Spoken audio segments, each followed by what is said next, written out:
اعوذ باللہ من الشیطان الرجیم، بسم اللہ الرحمن الرحیم۔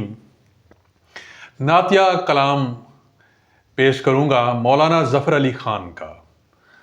مولانا ظفر علی خان نہ صرف تحریک آزادی کے سرگرم کارکن تھے، قائد تھے، بلکہ مسلمانان بر صغیر کے نمائندہ تھے اور بہت ہی پرجوش شخصیت تھے۔ اور نعتیہ کلام جہاں تک اس کا تعلق ہے تو علامہ اقبال کئی مرتبہ مولانا ظفر علی خان کے پاس جاتے اور فرمائش کرتے کہ مولانا آج نعت سننے آیا ہوں، نعت سنائیے۔ تو مولانا ظفر علی خان جو ہے وہ اپنی آواز میں علامہ کو نعت سناتے، اور یہ ملاقات عام طور پہ جو اخبار نکالا تھا مولانا نے زمیندارہ، اس کے آفس میں، اس کے دفتر میں ملاقاتیں یہ ہوا کرتی تھیں علامہ کی اور مولانا کی۔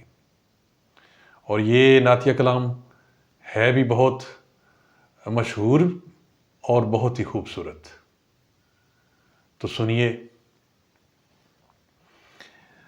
وہ شمع اجالا جس نے کیا، وہ شمع اجالا جس نے کیا، 40 برس تک غاروں میں، ایک روز چمکنے والی تھی، ایک روز چمکنے والی تھی، سب دنیا کے درباروں میں، وہ شمع اجالا جس نے کیا۔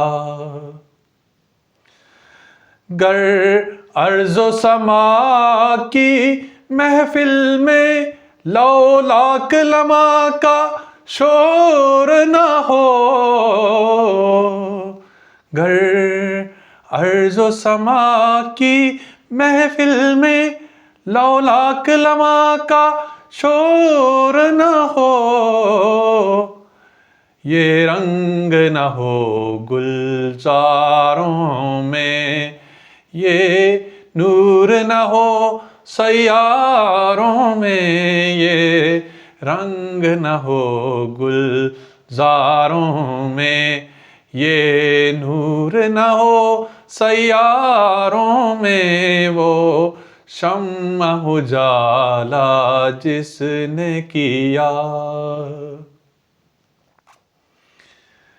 جو فلسفیوں سے کھل نہ سکا، جو نکتہ وروں سے حل نہ ہوا،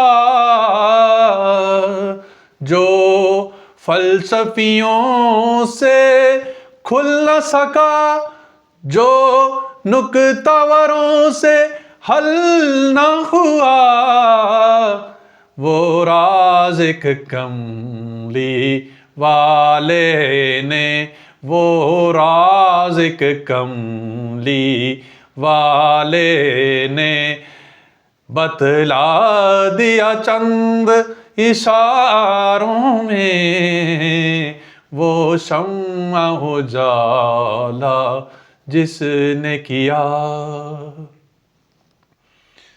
ابو بکر و عمر عثمان و علی ہیں کرنیں ایک ہی مشعل کی، ابو بکر و عمر عثمان و علی ہیں کرنیں ہیں ایک ہی مشعل کی، ہم مرتبہ ہیں یاران نبی، ہم مرتبہ ہیں یاران نبی، ہم مرتبہ ہیں یاران نبی، کچھ فرق نہیں ان چاروں میں، ہم مرتبہ ہیں یاران نبی، کچھ فرق نہیں ان چاروں میں، وہ شمع اجالا جس نے کیا. وہ جنس نہیں ایمان جسے لے آئیں دکان فلسفہ سے.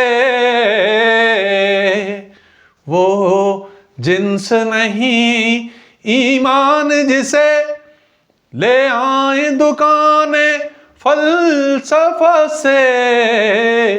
ڈھونڈے سے ملے گی عاقل کو, ڈھونڈے سے ملے گی عاقل کو, یہ قرآن کے سپاروں میں. ڈھونڈے سے ملے گی عاقل کو, یہ قرآن کے سپاروں میں. وہ شمع اجالا جس نے کیا 40 برس تک غاروں میں. ایک روز چمکنے والی تھی سب دنیا کے درباروں میں. وہ شمع اجالا جس نے کیا.